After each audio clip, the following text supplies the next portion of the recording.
అవయవాలంటే శరీరంలోని భాగాలు. కళ్ళు, చేతులు, కాళ్ళు, అలాగే ముక్కు, నాలుక, ఇవన్నీ వీటిని ఏమంటారు? అవయవాలు. అయితే దేవుని దృష్టిలో పరిపూర్ణులము కావాలంటే మనలో ఉన్నటువంటి 7 అవయవాలు 7 కార్యాలు చేయాలి. ఆ విషయాన్ని రాత్రి మనము ధ్యానం చేసుకుందాం. శరీరం అంతటిని దేవుడు ఎంత బాగా నిర్మించాడంటే మన శరీరములో మొత్తం 206 ఎముకలు ఉంటాయి. ఎన్ని? 206 ఎముకలు. అలాగే మన శరీరంలో ప్రతి భాగానికి ఒక ప్రత్యేకతనిచ్చాడు దేవుడు. మనల్ని నిర్మించటం అనేది దేవుని యొక్క గొప్ప ప్రణాళికలో భాగమైతే ప్రతి మనిషికి చూడండి, నీ ఏలు ముద్ర భూమి మీద ఇంకెవ్వరికీ ఉండదు. మనం చేయగలమా? దేవుడు మానవుని సృజించిన విధానం చూస్తే చాలా ఆశ్చర్యం వేస్తుంది. అందుకని భక్తుడైన దావీదు గారు అంటాడు, నీవు నన్ను నిర్మించిన విధము చూడగా బహు ఆశ్చర్యమును సంతోషమును కలుగుతుందంటాడు. ఒక మనిషి ఏలుముద్ర భూమి మీద మరెవరికి ఉండదు. సంతకమైనా చేయొచ్చు, కానీ ఇంకొకరి సంతకము అలాగే చేసేవాళ్ళు కొంతమంది ఉంటారు.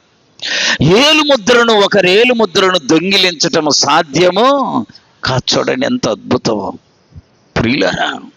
దేవుని యొక్క మహాకృపను బట్టి మనలో ఉన్న ప్రతి అవయవము దేవుణ్ణి స్తుతించాలి. అది నీవు పరిపూర్ణుడిగా లేక పరిపూర్ణురాలిగా కాగలవు. మన అవయవాలే పరిశుద్ధంగా ఉంచుకోగలిగితే పరిశుద్ధుడైన ప్రభువు నువ్వు చేరుకోగలవు. అవయవాలు అపరిశుద్ధంగా ఉంటే పరిశుద్ధుడైన దేవుణ్ణి చూడటం, దేవుణ్ణి చేరుకోవడం సాధ్యమో కాదు.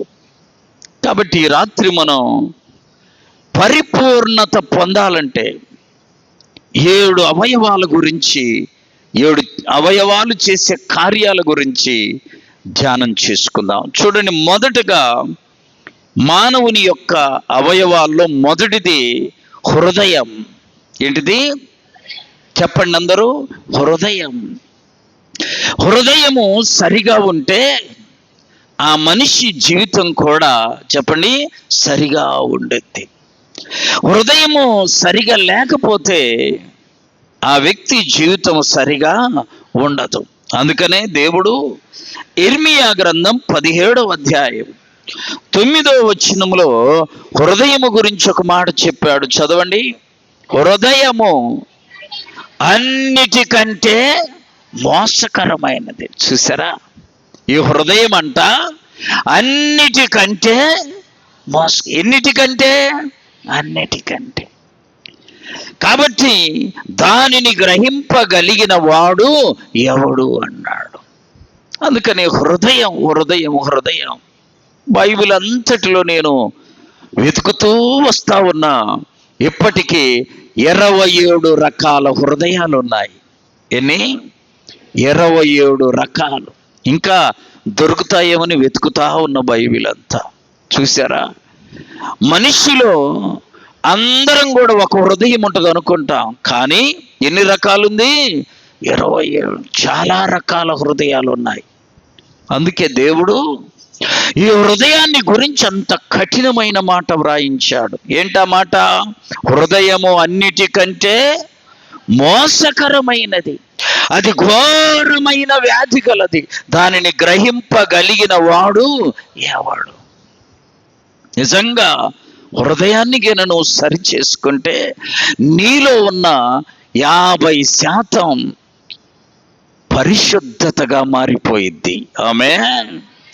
ఏది మారితే? హృదయం మారితే. హృదయము గనుక నువ్వు శుద్ధిగా ఉంచుకోగలిగితే 50% నువ్వు శరీరాన్ని జయించినట్టే. అందుకని హృదయాన్ని జయించటం, గ్రహించటం అంత సాధ్యము కాదు. దానిని గ్రహింపగలిగిన వాడెవడు? ప్రభు అంటున్నాడు. అందుకనే మత్తయి సువార్త 5వ అధ్యాయం 8వ వచనంలో కూడా హృదయ శుద్ధి గలవారు ధన్యులు. ఎవరిని చూస్తారంట? దేవుణ్ణి చూస్తారు. అంటే దేవుణ్ణి చూడాలంటే ఏమి శుద్ధి ఉండాలి? హృదయం. నీ ఆస్తి కాదు అమ్మ, నీ అందం కాదు, నీ ఐశ్వర్యం కాదు, నీకున్నటువంటి తెలివితేటలు కాదు. దేవుణ్ణి చూడాలంటే మొదటి కండిషన్ ఏంటంటే హృదయము శుద్ధిగా ఉండాలి. హృదయము శుద్ధిగా ఉండాలి. హృదయము శుద్ధిగా ఉంటే నువ్వు దేవుణ్ణి చూస్తావు. మరి అది శుద్ధి చేసుకోవడం అంత ఈజీ కాదు. ప్రభు ఏం చెప్పాడు? అది ఘోరమైన వ్యాధి కలది, దాన్ని బాగు చేసేవాడు ఎవడు ఉన్నాడు. అందుకే కంటికి ఒక డాక్టర్ ఉన్నాడు, చెవికి మీరు చూసారో లేదు ఈఎన్టీ అంటారు, ఇయరు నోసు త్రోటు అంటే చెవి ముక్కు గొంతుకు ఒక డాక్టర్ ఉన్నాడు. అలాగే నరాలకి డాక్టర్ ఉన్నాడు, తలకి డాక్టర్ ఉన్నాడు, పండ్లకి డాక్టర్ ఉన్నాడండి, ఎముకలకు అన్నిటికీ ఉన్నాడు. హృదయానికి డాక్టరు లేడు. ఎంత ఆశ్చర్యం! అసలు మెయిన్ హృదయమే, కానీ దానికి డాక్టరు లేడు. అయితే ఈ హృదయాన్ని అక్కడే వ్రాయబడింది, చదవండి 17:9 ఇర్మియా గ్రంథములో. అయితే హృదయ పరిశోధకుడు యెహోవాయే. చదువుమ్మా. యెహోవా అనే నేను దేన్ని పరిశోధిస్తాడు అంటే హృదయాన్ని సరిచేయాలంటే యేసు ప్రభువు మాత్రమే నీ హృదయాన్ని సరిచేస్తాడు. ఎంతమంది చెప్పినా వినరు, కొంతమంది ఎన్ని చేసినా మారరు. దేవుడు పట్టుకుంటే చెప్పండి దెబ్బకి. ఈ మధ్య ఒక ఆయన, అయ్యా మా అల్లుడు అట్లా చేస్తుండే ఇట్లా చేస్తుండే అని చెప్పి చెప్తూ ఉంటే దేవుడు నా నోట ఒక మాట ఇచ్చాడు. నేను వెంటనే చెప్పాను, అయ్యా సౌలు ఈయన కంటే చాలా గొప్పోడు, నీ అల్లుడి కంటే గొప్పోడు. పౌలు కాదు, పౌలుగా మారక ముందు సౌలు ఎంత గొప్పోడు. ఎక్కడ ప్రార్థన జరుగుతుంటే వెళ్ళి అక్కడ పట్టుకొని కొట్టి హింసించి చెరసాలలో వేసి తుదకు వాళ్ళను చంపేవాడు. నీ అల్లుడు అట్టటోడు కాదు కదా. అలాంటి సౌలును దేవుడు ఎన్ని రోజులు మార్చాడో తెలుసా? ఒక్క క్షణం. వెళుతా ఉన్నాడు ప్రార్థన జడగొట్టడానికి. వెళుతూ ఉంటే ఆ ప్రభు యొక్క ఆ వెలుగు చూడగానే తను ప్రయాణం చేసేటువంటి ఆ రథం మీద నుండి, గుర్రం మీద నుండి కింద వెంటనే కళ్ళు పోయాయి. వెంటనే కళ్ళు పోతే అమ్మ, కళ్ళు పోతే ఇంక అసలు ఆ బాధ మామూలుది కాదు కదండి. అందుకనే ఒక గొప్ప ఇంగ్లీష్ రచయిత అన్నాడు, ఈ భూమి మీద గొడవల్లేని భార్య భర్తల సంసార జీవితం లేక కుటుంబ జీవితం గొడవలు లేనిది ఎవరికంటే చూడండి గుడ్డి పెళ్ళామంట అమ్మా, చెవిటి మొగుడంట. చూసారా? చెవిటి భర్త, గుడ్డి పెళ్ళాం. ఇంకా సంసారంలో గొడవలు రావంట. ఎందుకని? ఈవిడు చెవిటోడు ఏం తిట్టినా ఇన్ రాదు, ఇంక అసలు ఏం పట్టించుకోడు. గొడవ వచ్చేటప్పుడు ఇదిగో నువ్వు నన్ను ఆ మాట అన్నావు, అదిగో అన్న ఆ మాట అన్నప్పుడు గొడవ వచ్చేది. అసలు వీడికి ఏమి రాదు, వినిపడనే బండ చెవుడు అనుకో. ఆమె ఏం తిట్టిన ఇంకా గొడవ లేదు. పెళ్ళాము గుడ్డిదనుకో, కళ్యాణ్ జ్యువెలర్ చుట్టూ తిప్పినా బంగారం కొట్టు చుట్టిన దానికి ఏం కనపడదు. మన పరుసు మన దగ్గరే ఉంటుంది, అల్లేలుయ బ్రహ్మాండంగా ఉంటుంది. అసలు అదిగోని ఇదిగోని అసలు అడిగే ప్రశ్నే గుడ్డిది కదా. ఒక ఇంగ్లీష్ రచయిత చెప్పాడు, భూమి మీద గొడవలు లేని ఇల్లు ఎవరిదంటే చెప్పండి, గుడ్డి పెళ్ళాము, చెవిటి మొగుడు. అట్లనే వాళ్ళకి ఎందుకు గొడవలు ఉన్నవంటే ఇద్దరికి ఇంకా సమస్య లేదు. సౌలుగా ఉన్నప్పుడు మనోడు విరజిమ్మాడు. అధికారం ఉంది, శక్తి ఉంది, చదువు ఉంది కదా. అందుకు అడ్డము వచ్చిన వారందరినీ ఎదురు లేకుండా చేసుకునేవాడు సౌలు. అలాంటి వ్యక్తి ఒక్క క్షణం దేవుడు చూడగానే ఆయన వెలుగు చూసి మొదట ఏమైంది? కళ్ళు పోయాయి, గుడ్డోడైపోయాడు. లేచి తడుముతుండంట, అయ్యా నన్ను పట్టుకొని దారిన నడిపించండి అని. జాగ్రత్త. ఆ ఒక్క క్షణములో దేవుని వెలుగు చూసి దేవుని స్వరం విన్నాడు. ఏమన్నాడో తెలుసా దేవుడు?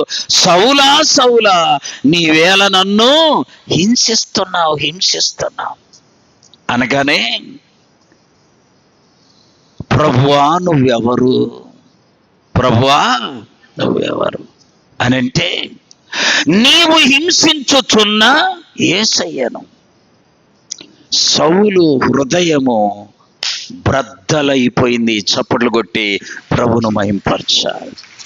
దేవుడు ఏమి సౌలును తిట్టలా, కొట్టలా, ఏమీ అనలా.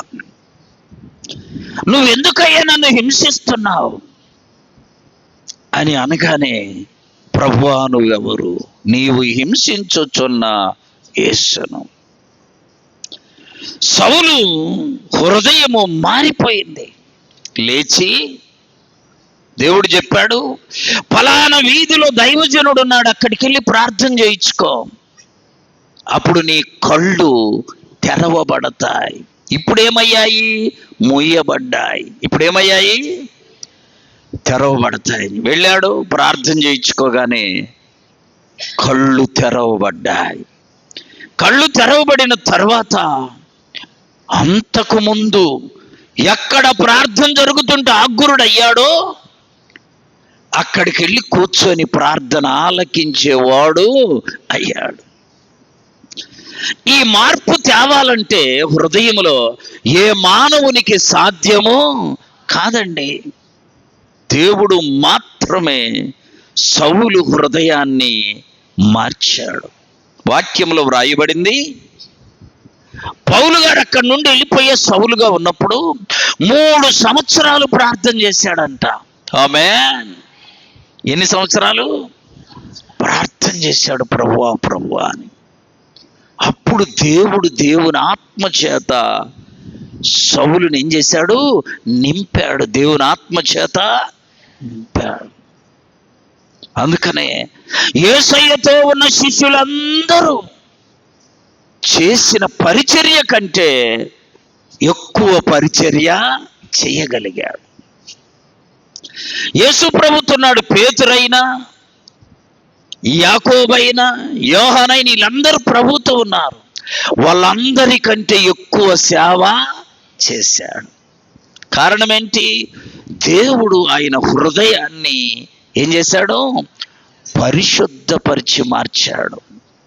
అందుకని ఒక మనిషి మారాలంటే వేషం మారితే కాదండి, రూపం మార్చుకుంటే కాదు, లేక స్థానం మారితే కాదు, ఊరు మారితే కాదు. ఏం మారాలి? హృదయం మారాలి. సౌలు పౌలుగా మారిన తర్వాత ఎవరినైతే కొట్టాడో వాళ్ళందరించి కొడుతున్న వీపును అప్పగించాడు. ఆమేన్. ఎవరినైతే తిట్టాడో వాళ్ళందరూ తిడితే భరించాడు, ఓర్చుకున్నాడు. చెరసాల్లో లాక్కెళ్ళి నెట్టేశారు. మారు మాట మాట్లాడాలి. ఎందుకని? హృదయము మారిపోయింది. చెప్పాలి, హృదయము మారిపోయింది. అంతకు ముందున్న లోక సంబంధమైన హృదయము కాదు. అందుకనే ఒక మనిషి హృదయం బాగుంటే అన్నీ బాగున్నట్లే. ఆమె హృదయము చెడిపోతే నీ అవయవాలన్నీ చెడిపోయినట్టే, నువ్వు వెళ్ళే గమ్యస్థానం కూడా చెడిపోద్ది. అందుకనే దేవుడు మొట్టమొదటే ఆదికాండం 6వ అధ్యాయంలోని మానవుని హృదయము చెడిపోయింది అని చెప్పాడు. ఎప్పటి నుంచి చెడిందో కూడా రాయబడింది. చదవండి, ఆదికాండం 6వ అధ్యాయం 5వ వచనం. నరుల చెడుతనము భూమి మీద గొప్పదనియు వారి హృదయం యొక్క తలంపులలోని ఊహ అంతయు కేవలము చెడ్డదనియు యెహోవా చూసి తాను భూమి మీద నరులను చేసినందుకు సంతాపము నొందెను. హృదయములో నొచ్చుకున్నాడు. మానవుని యొక్క హృదయం చెడిపోయిందంట. ఎప్పుడు చెడిపోయింది? వాళ్ళ బాల్యము నుండే, ప్రారంభము నుండే మానవుని హృదయం. ఆదికాండం 2వ అధ్యాయములో దేవుడు నరులను చేస్తే 6వ అధ్యాయంకి వచ్చేలేక వాళ్ళ హృదయం ఏమైంది? చెడిపోయింది. చూడండి, ఒక బిడ్డ పుడతాడా, 6 నెలలు 9 నెలలు సంవత్సరము నడవలేడు అనుకో. సంవత్సరం తర్వాత నడుస్తాడా? కొట్టను మొదలు పెడతాడు. ఎవడు చెప్పాడు వాడికి? కొట్టయ్య ఎవరినైనా చెప్తామా మనము? చెప్పం. కొడతాడు. ఇంకా కొంచెం పెద్దోడయి మాటలు చేయనుకు బూతులు తిడతాడు. నువ్వు చెప్పావా? ఏ తల్లి ఏ బిడ్డకు బూతులు తిట్టమని చెప్పదు. తిడతాడు, కొడతాడు, చెడు మాటలు మాట్లాడతాడు. పిల్లలు ఆడుకునే దగ్గర చూడండి, వాళ్ళిద్దరు ఆడుకుంటూ ఇంటికాడు ఉన్న వాళ్ళ అమ్మ నాన్న తిడుతుంటారు. అసలు చూడు ఎంత ఆశ్చర్యమో. ఆడుకునేది వాళ్ళిద్దరు, తిట్టేదేమో వాళ్ళ అమ్మ. వాళ్ళని తిట్టమని ఎవరు నేర్పరు. స్కూల్లో చేర్పించి చదువు చెప్పిస్తాం కానీ తిట్లు చెప్పించాం. వారి ఊహ అంతయు, చదువు మా మాట, ఎల్లప్పుడూ చెడ్డది. ప్రారంభము నుండి చెడిపోయాడు మానవుడు. అందుకని ఈ రాత్రి నువ్వు పరిపూర్ణుడివి కావాలంటే, పరిపూర్ణమైన పరలోకం పొందుకోవాలంటే మొదటగా మారాల్సిందేంటి? హృదయం. అందుకని భక్తుడైన దావీదు గారు 51వ కీర్తన చూడండి. 51వ కీర్తన 10వ చరణం. దేవా, నాయందు శుద్ధ హృదయము కలుగచ్చే. ఏ హృదయం? శుద్ధి. శుద్ధ హృదయము కలుగచ్చేయము అంటే దావీదు భక్తునికి తెలుసు, శుద్ధ హృదయము ఉంటేనే పరిశుద్ధుడైన ప్రభువును చూడగలం. అందుకని మనం మొదట శుద్ధి చేసుకోవాల్సింది ఏంటమ్మా? హృదయం. ఇప్పుడు చెప్పండి, కనబడద్దా హృదయము? కనబడదు. కనపడితే ఒక 100 రూపాయలు 200 రూపాయలు సోపు తెచ్చి బాగా శుద్ధి చేద్దాం, అది కనపడేది కాదు.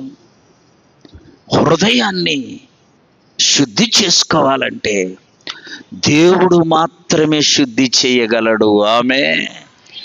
దేవుని వాక్యం మాత్రమే హృదయాన్ని శుద్ధి చేయగలదు. సౌలుకు ప్రభు ఒక్క మాట మాట్లాడితే హృదయం ఏమైంది? శుద్ధి అయిపోయింది. సాక్షిగా నిలవబడ్డాడు.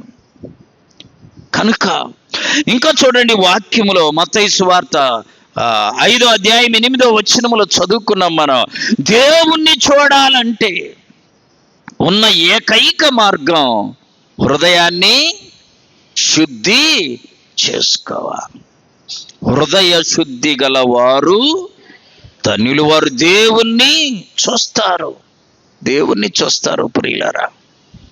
కాబట్టి ఈ హృదయం కనుక నీకు శుద్ధిగా ఉంటే నీ రూపము ఎవరికి అక్కరా లేదు. నీ హృదయం శుద్ధిగా ఉంటే నీ రూపం ప్రభువుకి అక్కరల. నువ్వు పేదరాలిగా ఉండొచ్చు, నీ వస్త్రాలు పేదవిగా కనపడొచ్చు, నీ హృదయమే ఆయన చూసేది. ఆమేన్. నీ వేషం చూడు ప్రభు. అందుకనే చూడండి, సమూయేలు మొదటి గ్రంథం 17వ అధ్యాయం.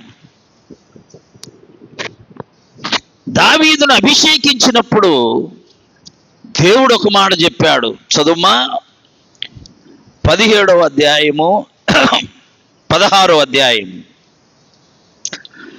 మనుషులు పై రూపమును లక్ష్య పెట్టుదురు, కానీ దేవుడు హృదయమును లక్ష్య పెడతాడు. ఆమేన్. దేవుడు ఏం లక్ష్య పెడతాడమ్మా? హృదయం. మనుషులైతే పై రూపాన్ని లక్ష్య పెడతారు. బాగుంది, అందంగా ఉంది, అందంగా ఉన్నాడు, అందంగా ఉన్నారు. మనం చూసేది పై రూపం. గమనించండి, పై రూపము దేవుడు చూడు, ఆయన చూసేది హృదయాన్ని. అందుకనే నీవు నేను హృదయాన్ని శుద్ధి చేసుకోవాలి. చూడండి, ఆదికాండంలోనే 20వ అధ్యాయం 5వ వచనం. ఆదికాండము 25. ఈమె నా చెల్లెలని అతడు నాతో చెప్పలేదా? మరియు ఆమె కూడా ఇతడు నా అన్న అని అనెను. నేను చేతులతో ఏ దోషము చేయక, ఏ హృదయము? యథార్థ. అబ్బా, యేసయ్యకి ఈ హృదయం అంటే చాలా ఇష్టం. చప్పట్లు కొట్టి ప్రభును మహింపరచాలి. ఏమంటే ఇష్టం ప్రభుకి? బిర్యానీ కాదు, లేకపోతే నీకున్న ఐశ్వర్యము కాదు ఆయనకి ఇష్టం. ఏ హృదయం? యథార్థ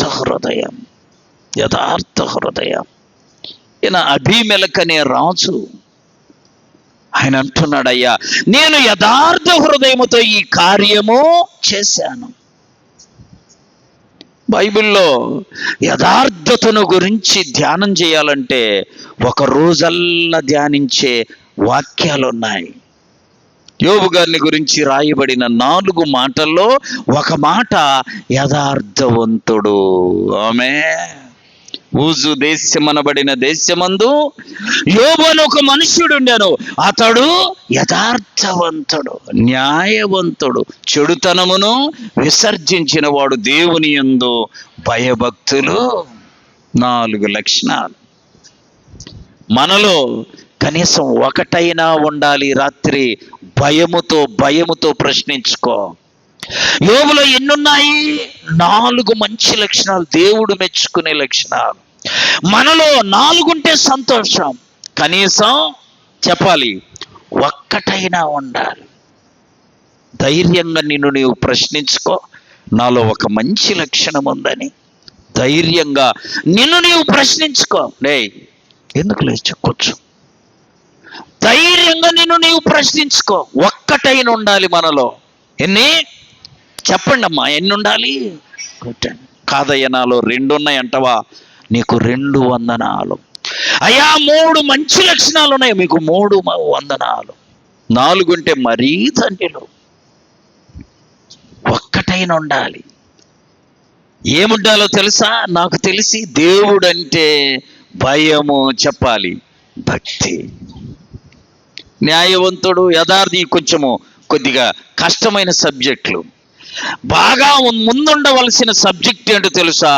యెహోవా యందు భయభక్తులు. దేవుడంటే నీ భర్తకు భయపడకపో. నీ భూమి మీద ఉన్న ఎవరికైనా భయపడకపోయినా ముందు ఎవరికి భయపడాలి? భర్తకు లోబడమనింది వాక్యములో. మొదట నీవు నేను చేయవలసింది దేవుడంటే భయము, భక్తి చాలా ప్రాముఖ్యం. నీ హృదయము డైరెక్ట్గా పరలోకమును చూడగలదు. ఆమేన్. అందుకని యథార్థ హృదయం. ఏ హృదయం? యథార్థం. ఇంకొక వాక్యం చూద్దాం, చూడండి. దేవుని యొక్క పరిశుద్ధ గ్రంథంలో నిర్గమకాండం 7వ అధ్యాయము 3వ వచనం. అయితే నేను ఫరో హృదయమును కఠినపరచి. చూసారా? ఈయన హృదయం ఏంటిది? కఠిన హృదయం. భూమి మీద కొంతమందిలో మనం చూస్తాము ఈ హృదయాన్ని. ఏ హృదయం అది? సరిగ్గా వారం క్రితం జరిగింది. అతను ఒక మంచి డాక్టరు,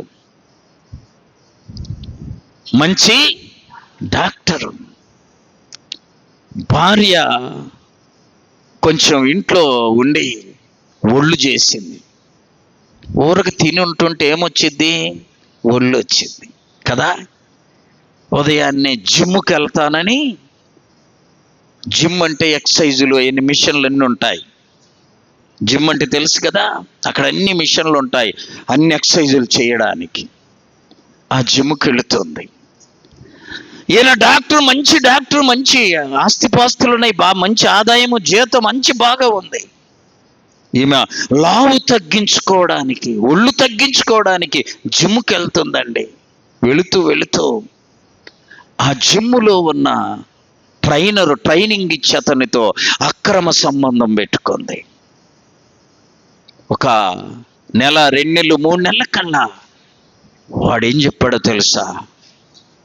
నీ భర్తను నువ్వు అడ్డు లేకుండా చేస్తే నేను నిన్ను పెళ్లి చేసుకుంటానని.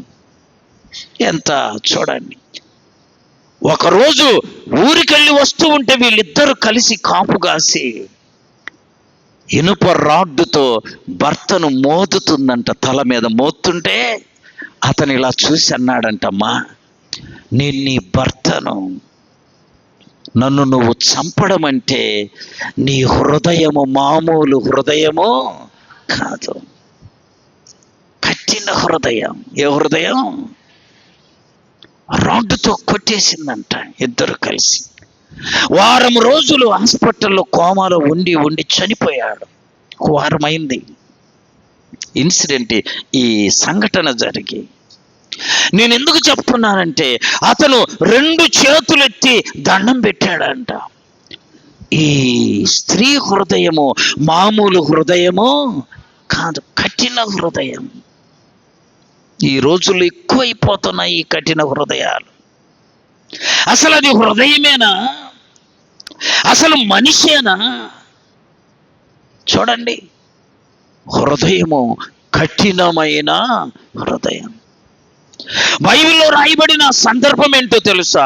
ఒకవైపు అద్భుత కార్యాలు చూస్తున్నాడు ఫరో, ఇంకొక వైపు హృదయాన్ని ఏం చేస్తున్నాడు? కఠినపరుచుకుంటున్నాడు. చాలా మంది సైతాని రాకడ దినాల్లో చాలా మంది హృదయాలను ఏం చేస్తుందో తెలుసా? కఠినపరుస్తుంది. ఏం చేస్తుంది? కఠినపరుస్తుంది. భార్యను చంపిన భర్తలు, భర్తలను చంపిన భార్యలు, బిడ్డలను చంపిన తల్లిని చూసారా? బిడ్డలనే చంపుతున్నారు. పోతూ ఒక వాగులో ఇసిరేసిందంట పిల్లని.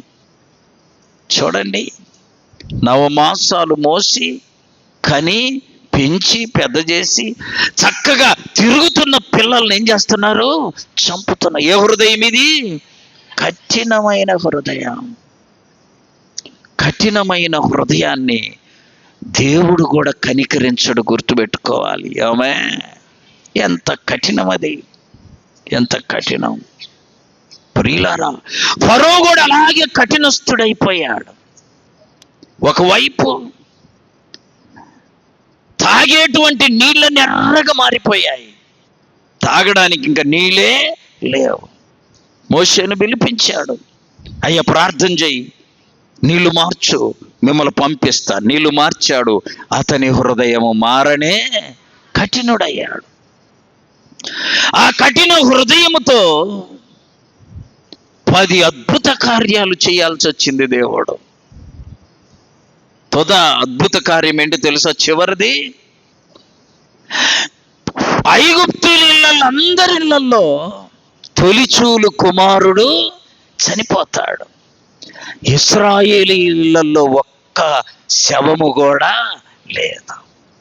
చప్పట్లు కొట్టి ప్రభువును మహింపరచండి. దేవుడు ఎంత గొప్పవాడు. నీ ప్రక్క 1000 మంది పడినను, నీ కుడి పక్క 10,000 మంది కూలినను అపాయము నీ మీదికి.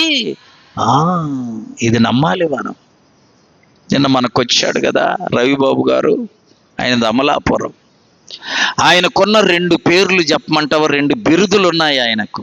ఒకటి అమ్మా, చందా తీసుకొని పాస్టరు. చందా తీసుకుని అంటారు ఎవరన్నా. ఏ పాస్టర్ అంటే చందా తీసుకోవడం. ఏ ప్రార్థనకి వెళ్ళినా ఎక్కడికి వెళ్ళినా అన్నము తినని పాస్టర్. ఈ 2 పేర్లు దాదాపు ఎవరికి ఉండవు. ఎవరికి ఉంటాయి? సరే, ప్రార్థన చేసి వాక్యం చెబితే అన్నం పెడితే తింటాం. ప్రార్థన చేసి వాక్యం చెప్పి తిరిగి వస్తుంటే కానుకిస్తే ప్రార్థన చేసి తీసుకుంటాం. తప్పు కాదు కదా. ఆయన ఒక క్రమం ఏం పెట్టుకున్నాడంటే చందా తీసుకోకూడదు. నెంబర్ 2, ఎక్కడికి వెళ్ళిన అన్నము తినకూడదు. చూడండి ఎంత కఠినంగా ఉంటాడంటే అంత కఠినంగా ఉంటాడు. రాత్రి వచ్చాడు కదా, ఉదయం నుంచి ఏం తినలా. వాక్యం చెప్పలేదని చెప్పేది నేను కాదయ్యా. అయ్య బాబోయ్, మీకు అర్థం కాలేదు, చెప్పేది దేవుడయ్యా. చెప్పిన తర్వాతే అప్పుడు తింటాడు. ఎందుకు చెప్తున్నానంటే కరోనా వచ్చి ప్రతి ఇల్లు తలుపు తట్టింది. అవునా కాదా? కరోనా రానోళ్ళు ఉన్నారు ఇక్కడ ఎవరన్నా? నీకు రాకపోవచ్చు, నీ ఇంట్లో ఎవరికో ఒకళ్ళకి వచ్చింది. వాళ్ళ ఇంటిలో వాళ్ళ సంఘములో ఒక్కరికి రాలేదంట. చప్పట్లు కొట్టి ప్రభును మహిమపరచారు.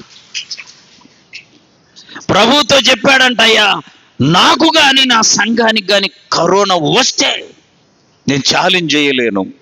ఇప్పుడు ఛాలెంజ్ చేస్తున్నాను అందరికీ, నాకు సిగ్గుపోయే పని నువ్వెన్నడూ చెయ్యదు. ప్రార్థన చేసుకున్నాడు. ఎందుకు చెప్తున్నానంటే అంతి భయంకరమైన అద్భుత కార్యం జరిగిన ఫరో హృదయములో మెత్తనదనము రాల, ఇంకా కఠినమవుతా ఉంది. నేటి దినాల్లో చాలా మంది కఠిన హృదయులు ఎక్కువ అవుతున్నారు, కానీ మెత్తనైన పవిత్రమైన హృదయాలు కలిగిన వారు ఎక్కువ మంది లేరు. కఠిన హృదయం కదా, ఎంత కఠిన హృదయం. ఫరో తుదకి ఫరో యొక్క కఠిన హృదయాన్ని కూడా దేవుడు ఏం చేశాడు? మార్చివేశాడు. అందుకనే మనం చదువుకున్నాం, హృదయ పరిశోధకుడు యెహోవాయే. దేవుడు మాత్రమే నీ హృదయాన్ని మార్చగలడు. ఎంత కఠినమైన హృదయాన్ని అయినా ఆయన ఏం చేయగలడు? మార్చగలడు.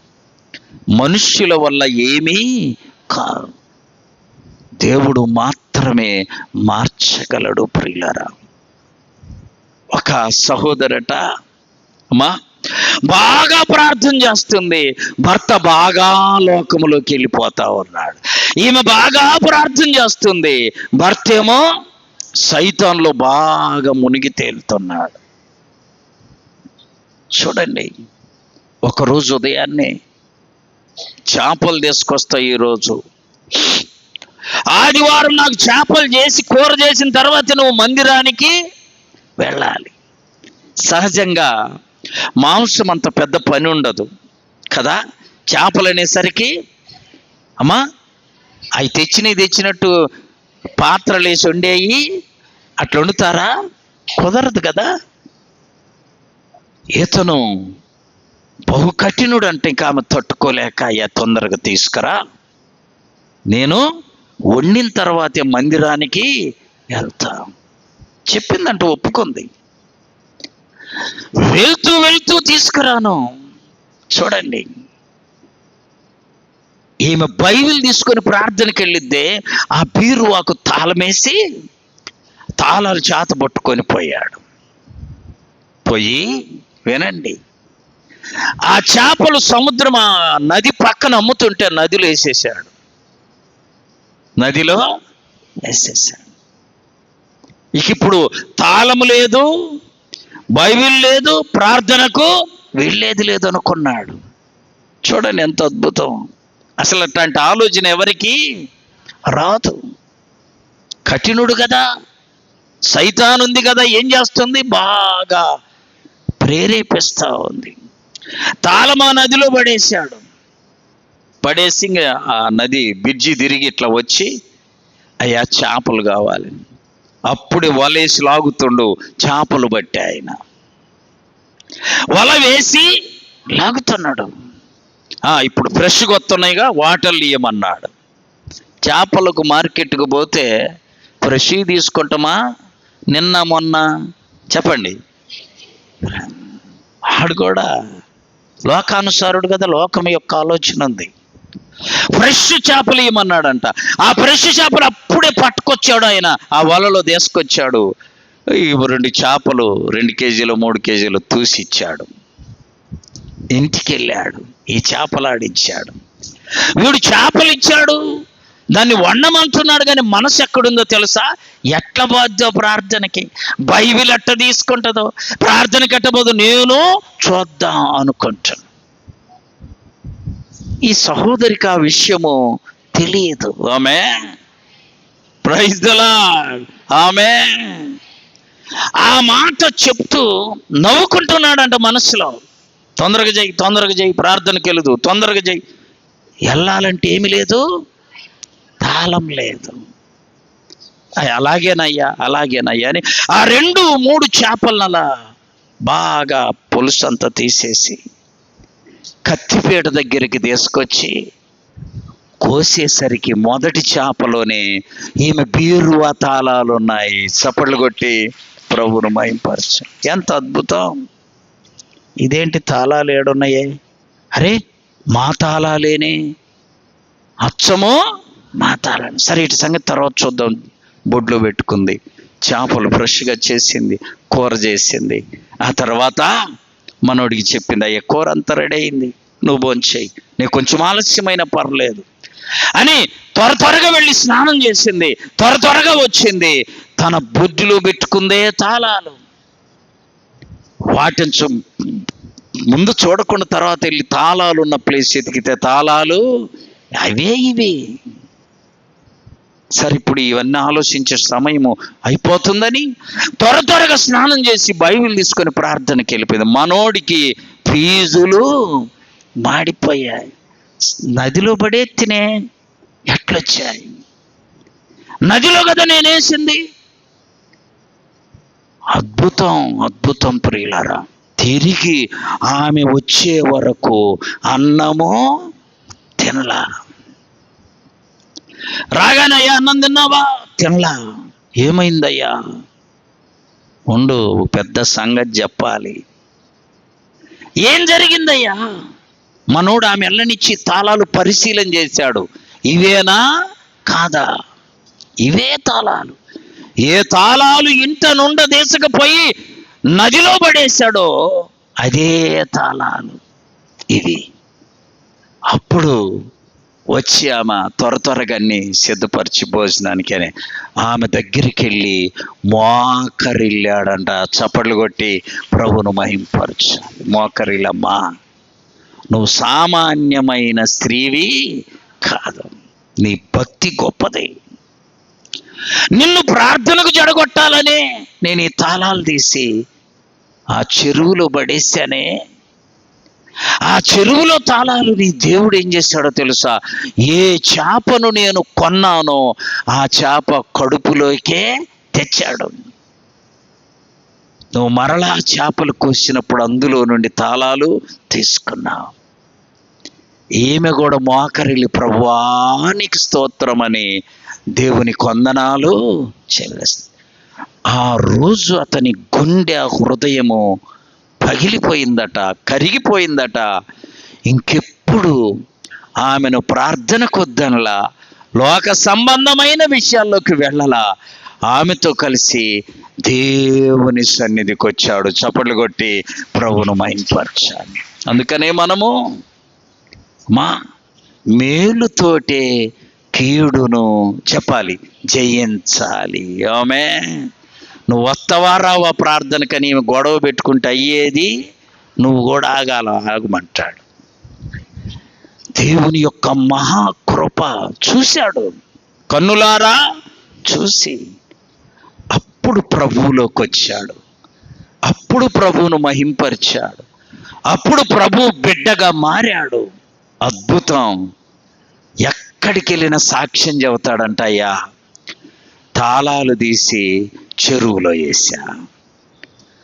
దేవుడు ఎంత గొప్పవాడంటే అదే తాళాలు చాప ద్వారా ఇంటిలోకి తెచ్చాడు. నా భార్య ప్రార్థన జడగొట్టటము నాకు సాధ్యము కాల, దేవునికి సమస్తము సాధ్యమని ఎక్కడికి వెళ్ళిన సాక్ష్యం చెప్పి ఆమె వెళ్తుందే సంఘములో. ఈనాడు ఆ సంఘములో ఒక మంచి విశ్వాస అయ్యాడు. చప్పట్లు కొట్టి ప్రభువును మహింపరచండి. కాబట్టి కఠిన హృదయం ఏమైంది? మారిపోయింది. ఎట్లా మార్చింది? మా ట్యాబ్లెట్లు వేసా, ఈ మధ్య అమ్ముతురు, పేపర్లలో కూడా వేస్తున్నారు. అడిక్షన్ మెడిసిన్ అంట. అడిక్షన్ మెడిసిన్ అంటే తాగుబోతోళ్ళకున్న ఆ మనసు మార్చే మందు. అది సరి అయినది వాడు మానుకోవాలి, కానీ మందు ఏం చేస్తుంది? ఇది అది రెండు కలిపి మింగేస్తారు. తెలుసా అండి? దొనకొండలో ఒక ఆయన్ని తాగి ఎక్కువైపోయి హాస్పిటల్కి తీసుకెళ్ళి పెట్టి సెలాన్ పెడితే డాక్టర్లు వాళ్ళందరినీ ఇంటికి బానిచ్చి సెలాన్ తీసి గబగబ నోట్లో పోసుకొని తాగి బజార్లోకి వెళ్ళి మందు తీసుకొని తాగి మళ్ళీ మెదలకుండా వచ్చి పడుకున్నాడు. ఏదయ్యా సెలాన తాగినా ఏం చేసిండు? సెలాన్ని త్రాగుబోతనం విచ్చలవిడైపోతా ఉంది. కొన్ని కుటుంబాలు, వేల కుటుంబాలు, లక్షల కుటుంబాలు కన్నీరు కారుస్తున్నాయి. సైతాను ఈ రాకడ దినాల్లో బహుఘోరంగా కొన్ని కుటుంబాలను నాశనం చేస్తుంది. ప్రియులారా, గుర్తుపెట్టుకోవాలి. నీ ఇంటిలో కూడా త్రాగుబోతనం లేకపోయినా నీ భర్తలో, నీ భార్యలో ఇంకో రకమైన శోధన ఎలా జయించాలో తెలుసా? ఎన్ని ఇబ్బందులున్నా సహోదరి మందిరానికి మానుకునేది కాదు. ఎన్ని ఇబ్బందులున్న ప్రార్థన మానుకునేది కాదు. ఎంత శోధన వచ్చినా నోటికొచ్చినట్టు భర్తను దూషించేది కాదండి. తాళం తీసేసిన, చెడగొట్టిన, ప్రార్థనకి వెళ్ళకుండా చేస్తున్న నోటితో ఒక్క మాట అనేది కాదంట. చూడండి ప్రియులరా, కఠిన హృదయం. ఏ హృదయం? మార్చాడు దేవుడు. అందుకనే మొట్టమొదట దేవునికి ఇష్టం కావాలంటే మన హృదయము మారాలి. హృదయము అందుకనే ప్రభు మారు మనసు పొందుడి, మారు మనసు పొందాలి. కనుక మన శరీర అవయవాల్లో అత్యంత ప్రాముఖ్యమైనది హృదయం. ఆ హృదయం ఏమవ్వాలి? శుద్ధిగా ఉండాలి. అప్పుడు దేవుడు మన ప్రార్థన ఆలకిస్తాడు. శుద్ధి అయిన హృదయముతో ప్రార్థన చేస్తేనే దేవుడు ఆలకిస్తాడు. హృదయంలో పాపం పెట్టుకొని ప్రార్థన చేస్తే ఆ ప్రార్థన దేవుని సన్నిధికి చేరదు. శుద్ధి అయిన హృదయం ప్రభువు మాత్రమే ఇస్తాడు. అందుకనే నీవు ఎవరు నీ ఇంట్లో మారాలో వాళ్ళను నువ్వు మార్చలేవు. గుర్తుపెట్టుకో, నువ్వు మార్చలేవు. ఎవరు మార్చగలరు? హృదయాన్ని సృజించిన దేవుడు మాత్రమే హృదయాన్ని మార్చగలడు. గుర్తుపెట్టుకొని హృదయను శుద్ధిగా ఉంచుకుందాం. అప్పుడు దేవుణ్ణి మనము చూడగలం. హృదయ శుద్ధి గల వారు ధన్యులు, వారు దేవుణ్ణి చూచెదరు. దేవుణ్ణి చూడాలంటే మన హృదయాన్ని శుద్ధి చేసుకుందాం, శుద్ధిగా ఉంచుకుందాం. శుద్ధ హృదయం అంటే దేవునికి ఎంతో ఇష్టం, దేవునికి ఎంతో ఇష్టం. అట్టి కృప పరిశుద్ధాత్మ దేవుడు వాక్యం విన్న మనందరికీ అనుగ్రహించునుగాక. ఆమేన్. మోకరించండి, ప్రార్థన చేసుకుందాం.